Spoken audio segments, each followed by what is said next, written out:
22 जून सोमवारच्या अष्टमीला शिवलिंगावरून ही एक गुप्त वस्तू उचलून घरी घेऊन यावे. अपार धनवर्षा होईल, मनोकामना पूर्ण होईल. भगवान भोलेनाथांचा आशीर्वाद आपल्यावर राहील, जीवनामध्ये उन्नती होईल. आपण सर्व जाणतो की सोमवारची अष्टमी महादेवाला आणि माता पार्वतीला समर्पित असते, त्यामुळे महत्त्व अनेक पटीने वाढते. त्यामुळे सर्व शिवभक्तांनी भोलेनाथांची पूजाविधी करतात, तर भक्तांचे सर्व मनोकामना पूर्ण होते. त्या व्यक्तीच्या जीवनात धनप्राप्ती सर्व मार्ग खुले होऊ लागतात. चला तर मग हा व्हिडिओ पूर्ण पाहूया. त्याआधी जर तुम्हालाही वाटत असेल की भगवान भोलेनाथांचा आशीर्वाद तुमच्यावर सदैव राहो, तर हा व्हिडिओला लाईक करा आणि चॅनलला सबस्क्राईब करा आणि कमेंटमध्ये ओम नमः शिवाय किंवा हर हर महादेव नक्की लिहा. आज आम्ही तुम्हाला सांगणार आहोत की सोमवार 22 जून रोजी अष्टमीला भगवान भोलेनाथांच्या मंदिरात गेल्यावर तुम्ही त्यांना कोणत्या वस्तू अर्पण कराव्यात आणि सोमवारच्या अष्टमीला शिवलिंगावरून अशी कोणती गुप्त वस्तू उचलावी ज्यामुळे तुमच्या सर्व समस्या कायमच्या संपतील आणि तुमच्या घरात सुख समृद्धी सदैव नांदेल. तुम्ही भोलेनाथांना कसे प्रसन्न करून त्यांचा आशीर्वाद कसा मिळवू शकता, या दिवशी तुम्ही भोलेनाथांची पूजा कशी करावी, या दिवशी शिवलिंगावरून अशी कोणती गुप्त वस्तू शांतपणे घ्यावी ज्यामुळे समस्या कितीही मोठी असेल तरी तुमच्या घरातील धन आणि संपत्तीचा साठा कधीही संपणार नाही. समजा तुमच्या आयुष्यात एक मोठी आर्थिक समस्या आहे, तुम्हाला नोकरी मिळण्याची खूप चिंता आहे, तुमच्या शत्रूंनी तुम्हाला घेरले आहे, तुम्हाला मूलबाळ होत नाही. जर तुम्ही सोमवार 22 जून अष्टमीला भगवान शिवांशी संबंधित काही उपाय केले तर तुमची इच्छा कितीही मोठी असली तरी ती पूर्ण होईल. तुमच्या सर्व इच्छा पूर्ण होतील. समजा जर तुम्हाला वास्तुदोष, शनिदोष, पितृदोष किंवा इतर कोणताही दोष असेल तर तुम्ही सोमवार अष्टमीला शिवलिंगावरून गुप्त वस्तू शिवलिंगावर घेऊन यायची आहेत. जीवनातील सर्व अडचणी दूर होतील. म्हणून आपण संयम ठेवावा, श्रद्धा ठेवावी आणि भगवान भोलेनाथांची भक्तिभावाने पूजा करावी. भगवान भोलेनाथ अत्यंत निरागस आहे. ते कोणत्याही व्यक्तीच्या थोड्याशा पूजेने किंवा ध्यानाने लगेच प्रसन्न होतात. म्हणूनच 22 जून सोमवार अष्टमीला काही गोष्टी आहेत ज्या तुम्ही नक्कीच जाणून घेणे महत्त्वाचे आहे. तुम्ही त्यांची योग्य रीतीने पूजा केली तर ते तुम्हाला आशीर्वाद देतील आणि यानंतर तुम्हाला तुमच्या आयुष्यात कधीही कोणतीही समस्या येणार नाही. म्हणून तुम्ही सर्वजण हा व्हिडिओ शेवटपर्यंत नक्की पहा. सोमवारच्या अष्टमीला सर्वप्रथम तुम्हाला भगवान भोलेनाथांच्या मंदिरात जावे लागेल आणि हे सर्व उपाय जे तुम्हाला सांगितले जातील ते तुम्हाला भगवान शिवांच्या मंदिरात करावे लागतील. अनेकदा अनेक भक्तांना एक प्रश्न पडतो, आपण घरीच त्यांची पूजा करू शकत नाही का? याचे उत्तर नाही असे आहे. या उपायासाठी तुम्हाला मंदिरात जावे लागेल, कारण मंदिरातील शिवलिंग आणि घरातील शिवलिंग यांच्यात खूप मोठा फरक आहे. मंदिरातील शिवलिंग आणि त्याची शक्ती तुमच्या घरातील शिवलिंगापेक्षा करोडो पटीने जास्त आहे. ही एक अशी ऊर्जा आहे जिची तुम्ही थोडीशी पूजा केली तरी तुम्हाला त्याचे फळ लगेच मिळते. तुमच्या आयुष्यातील प्रत्येक समस्या दूर होते. म्हणून तुमच्या आयुष्यातील समस्या संपवण्यासाठी आणि तुमच्या इच्छा पूर्ण करण्यासाठी जे सर्व उपाय सांगत आहे त्यासाठी तुम्हाला मंदिरात जावे लागेल. तर सोमवारच्या अष्टमीच्या दिवशी तुम्ही मंदिरात गेलात तर तुमच्या आयुष्यात कोणताही त्रास असेल तर तो दूर होईल. तुम्हाला काय घेऊन जायचे आहे तर तुम्हाला 1 लोटा जल शिव मंदिरात घेऊन जायचे आहे. तिथे बऱ्याच लोकांना प्रश्न पडतो की शिवालयात पाणी उपलब्ध आहे, ती शिवमंदिरात मिळते, तर आम्ही मंदिरातून पाणी घेऊ शकतो का? तुम्हाला हे पाणी तुमच्या घरातील स्वयंपाकघरातूनच घेऊन जावे लागेल. आता भक्तांनो, यामागे एक कारणही आहे. त्यामुळे घरातूनच पाणी घ्यावे लागेल, जेणेकरून तुम्ही भगवान शिवांना अर्पण करण्यासाठी घरातून जे पाणी नेत आहात त्या पाण्याद्वारे तुम्ही देवाशी जोडले जाल.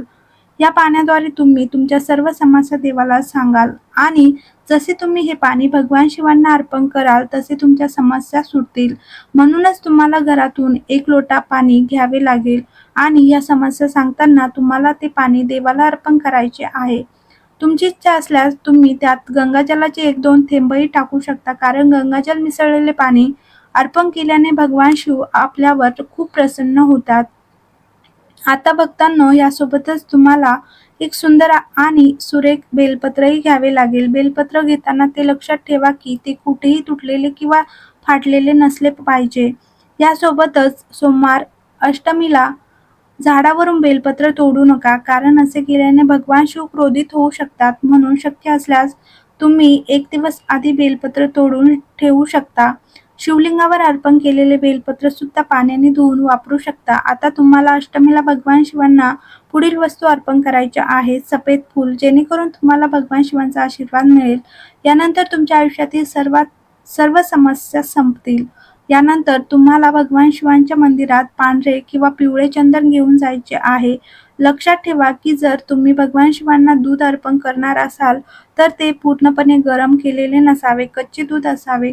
जर तुम्हाला तुमच्या सर्व इच्छा पूर्ण व्हाव्यात असे वाटत असेल तर एक लहान डबी घ्यावी आणि तुम्हाला जे काही सांगितले जात आहे ते खूप काळजीपूर्वक ऐका. त्या डब्बीमध्ये काळी मिरी भरा आणि एक लाल कपडा घ्या. त्यात लवंग, कापूर ठेवा आणि ते तुमच्या खिशात ठेवा. तुम्हाला फक्त इतकेच सामान घ्यायचे आहे. भक्तांनो, स्नान इत्यादी करून तुम्ही सोमवार अष्टमीला शिवजींच्या मंदिरात जाल. म्हणून सर्वप्रथम तुम्हाला हे लक्षात ठेवावे लागेल, मंदिरात जाण्यापूर्वी काळे किंवा निळे कपडे घालून मंदिरात जाऊ नका. आता सर्वप्रथम तुम्हाला भगवान शिवांच्या शिवलिंगाची पूजा करावी लागेल. तर सर्वप्रथम तुम्हाला भगवान शिवांच्या शिवलिंगावर 1 लोटा जल अर्पण करावे लागेल आणि मनातल्या मनात श्री शिवाय नमस्तुभ्यं किंवा ओम नमः शिवाय ह्या मंत्राचा जप करावा लागेल. यानंतर तुम्हाला भगवान शिवांच्या शिवलिंगावर चंदन लावावे लागेल. चंदन लावल्यानंतर तुम्हाला भगवान भोलेनाथांना बेलपत्र अर्पण करावे लागेल. यानंतर तुम्हाला भगवान भोलेनाथांना पांढरी फुले अर्पण करावी लागतील. तुमची इच्छा असल्यास तुम्ही दुधाचा नैवेद्यही दाखवू शकता. तुम्हाला फक्त एवढेच करायचे आहे. हे केल्यानंतर तुम्हाला तिथे ओम नमः शिवायचा 108 वेळा जप करावा लागेल. आता तुम्हाला काय करायचे आहे की शिवलिंगावर जिथे एक जलाधारी आहे, तिथून पाणी खाली पडते, तिथे तुम्ही जी काळी मिरीची डब्बी घेऊन गेलेला आहे तिचा स्पर्श करून घ्यावा. तुमच्याजवळ ठेवायची आहे. तुम्ही घरून घेतलेली डब्बी आहे तर त्यात लवंग आणि कापूर सुद्धा तो शिवलिंगाला, जलाधारीला स्पर्श करायचा आहे आणि तुम्हाला शिवलिंगावरून पडणारे पाणी तुमच्या लोट्यात घ्यायचे आहे. तुम्हाला फक्त काही थेंब घ्यायचे आहे. आता तुम्हाला काय करायचे आहे, ते पाणी तुमच्या घरी परत घेऊन यायचे आहे. तुमच्या घरातील लोकांवर थोडे ते शिंपडा. तुमच्या घराच्या प्रत्येक कोपऱ्यात आणि मुख्य प्रवेशद्वारावर ते जल शिंपडा. ही पहिली गोष्ट आहे जी तुम्हाला करायची आहे. हे केल्यानंतर वर्षभर कोणतीही वाईट शक्ती तुमच्या घरात प्रवेश करणार नाही. जर कोणी तुमच्यावर काळी जादू किंवा काळी विद्या करण्याचा प्रयत्न केला तर ते करू शकणार नाही. ही तुमच्या घरातून नकारात्मक शक्तींना दूर करेल आणि सकारात्मक शक्ती घरात घेऊन येईल. तर काळी मिरीचा डब्बा आपण भगवान भोलेनाथांच्या शिवलिंगाला स्पर्श करून आणला आहे, ती पूजा घरामध्ये ठेवावी. आपण जी काळी मिरीचा डब्बा ठेवलेला आहे तो आपल्या शुभ कामांसाठी ठेवावा. जसे की आपण शुभ कार्यासाठी जात आहे, नोकरी प्राप्तीसाठी जात असेल तर ती काळी मिरी मुख्य द्वारावर पहिले ठेवावे, तिला ओलांडून जावे. असे केल्याने आपल्या कामामध्ये जी बाधा येणार आहे ती बाधा भगवान भोलेनाथांच्या आशीर्वादाने दूर होईल. आपण ज्या कार्यासाठी जाशाल ते कार्य पूर्ण होईल, सफलता मिळेल आणि आपल्याला भगवान भोलेनाथांचा साक्षात आशीर्वाद मिळेल. आपल्या जीवनातील प्रत्येक परेशानी दूर होईल. आपल्याला दररोज भोलेनाथांची पूजा करण्यासाठी आपल्या घरामध्ये पारस शिवलिंगाची स्थापना करावी. जर या दिवशी तुमची इच्छा असेल तर तुमच्याकडे बेलपत्र असेल तर तुम्ही त्यावर श्री श्री किंवा ओम नमः शिवाय किंवा राम राम लिहून ते बेलपत्र शिवलिंगावर अर्पण करू शकता. अशा प्रकारे तुम्ही बेलपत्र अर्पण केले पाहिजे. जर तुम्हाला भोलेनाथांचा आशीर्वाद तुमच्यावर राहावा असे वाटत असेल तर हा व्हिडिओ लाईक करा आणि चॅनलला नक्की सबस्क्राईब करा. कमेंट बॉक्समध्ये ओम नमः शिवाय लिहा. धन्यवाद.